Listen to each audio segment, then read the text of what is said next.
Ќе лоцираме нашата прекрасна колешка Ирена Спировска во живо, која ќе има еден интересен разговор со една екстремно квалитетна соговорничка, која што ќе ни каже ништо повеќе за доживотното учење. Катерина Златановска Попова, повелете. Чуваме на нови полиња и нови правци, но ако се прашувате на кој начин тоа треба да го сторите, одговорите ќе ги добиете токму во следниве минути. Затоа што зборуваме на тема доживотно учење со Катерина Златановска Попова, кариерен советник за меки вештини и председател на МАТА.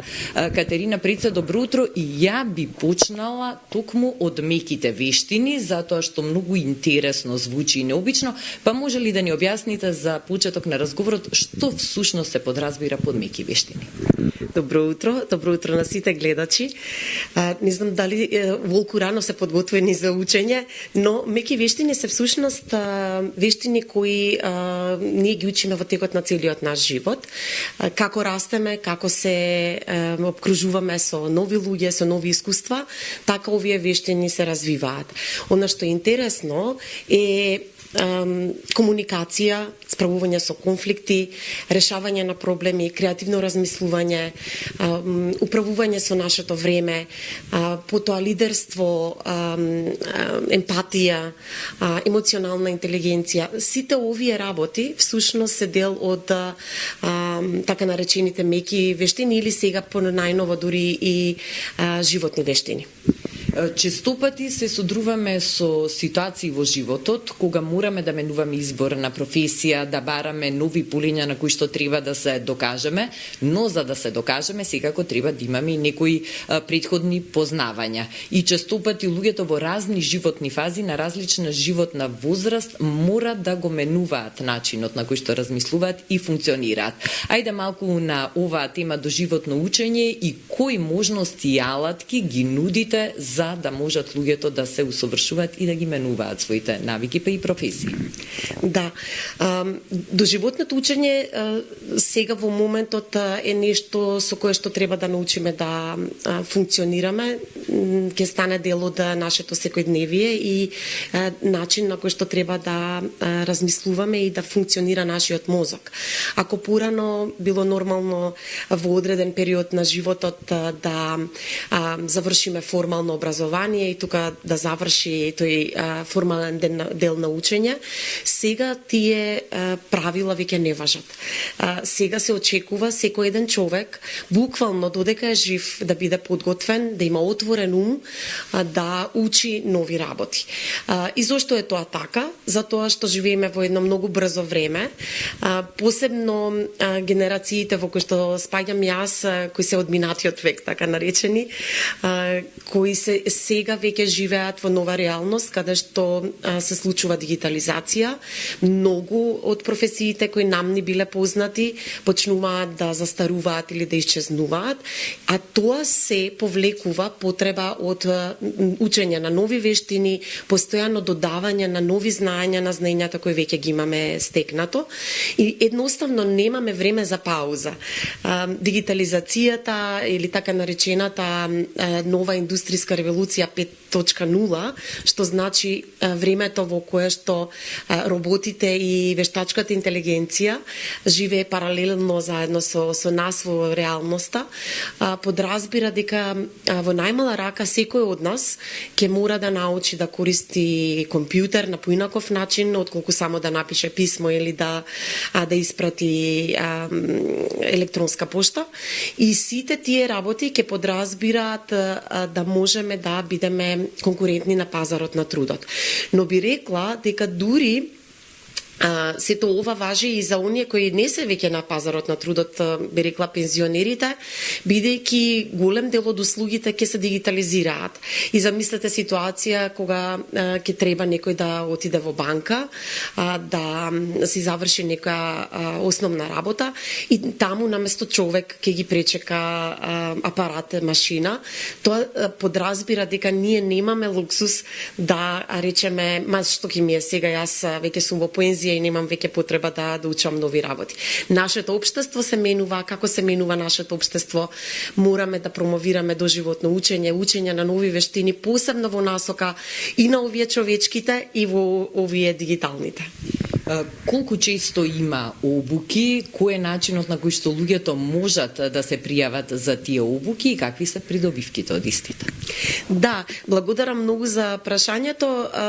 Јас би рекла дека особено во овој момент многу се интензивираат различен вид на обуки, на работилници. Во рамки на МАТА во моментот работиме на проект под покровителство на Еразмус Плюс програмата и заедно со нашите полски партнери креираме работилници за артизаните и за оние кои што се заинтересирани како да помогнат да се спречи брзата мода. Проектот е Стоп на брзата мода. Практично ќе работиме на тоа да се подигне свеста за рециклирање, за реупотреба на гардеробата, како можеме всушност да од својот гардеробер направиме капсуларна гардероба, значи да научиме како да ги комбинираме работите што ги имаме. И пред нас е низа на работилници, најавуваме еве во ноември, во декември ќе работиме работилници на сликање на текстил, практично како да ја дадеме нов живот на облеката која ја имаме, и исто така ќе работиме и работилници како да се презентираат производите, како да се представат артизаните на базар, значи сето тоа ќе биде во склоп на нашиот проект. Како може заинтересираните да се приклучат на овие обуки, на овие работилници и кој најчесто доаѓа? Дали младите појавуваат повеќе интерес за ваква надоградба или можеби и повозрасните генерации? Да, интересно е дека всушност е мешана групата на учесници. Јас од моето искуство можам да кажам дека има и млади девојки, жени кои се заинтересирани да работат на себе и на тоа да учат нови вештини, но секако и повозрастните. Јас се восхитувам на многу жени кои одново ги будат своите интереси и желби. Многу често доаѓаат на работилниците бидејќи велат од секогаш ми било сон да пробам да научам и еве сега дојде вистинскиот момент за тоа. Како може да не контактираат? Можат да не побараат на социјалните медиуми или преку нашата веб страница matacraft.org.mk.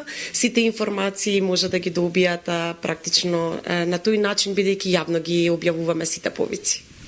И еве, некако за да го заокружиме денешно утринско дружење, кое верувам дека е не само информативно, туку и е многу мотивирачки за оние што во моментов не слушаат и не гледаат. Кои се придобивките, Катерина, за тоа што од вашето богато искуство и таа комуникација со луѓе кои што ги посетувале обуките сте биле сведок на не мали, туку крупни промени во животите на луѓето? Да, навистина имам можност да сведочам на вистинска трансформација и повторно навраќајќи се на потребата од доживотно учење, сакам да нагласам дека доживотното учење практично им овозможува на луѓето да ја зајакнат својата самодоверба, да бидат по спремни, жилави, да ги издржат новите промени кои секојдневно ни се случуваат и начинот на кој што тие две работи влијаат да ни се подобри квалитетот на животот, да ни помогне да бидеме посигурни дека можеме што и да се случи да ги издржиме промените и новостите на пазарот на трудот, права да бидеме поконкурентни и повработливи. Ви благодарам за одвоеното време и за можноста нашите гледачи да ги слушнат сите овие информации. Еве, пред да се одјавиме, уште еднаш ке ве охрабриме сите кои што сакате да се надоградите, кои што сакате да фатите чекор со денешницата, да ги посетувате овие обуки работилници, да се информирате за активностите и се разбира да направите позитивни убави промени во вашето живење. Благодарам многу, навистина охрабривме многу луѓе кои што размислуваат пошироко и се спремни за доживотно учење.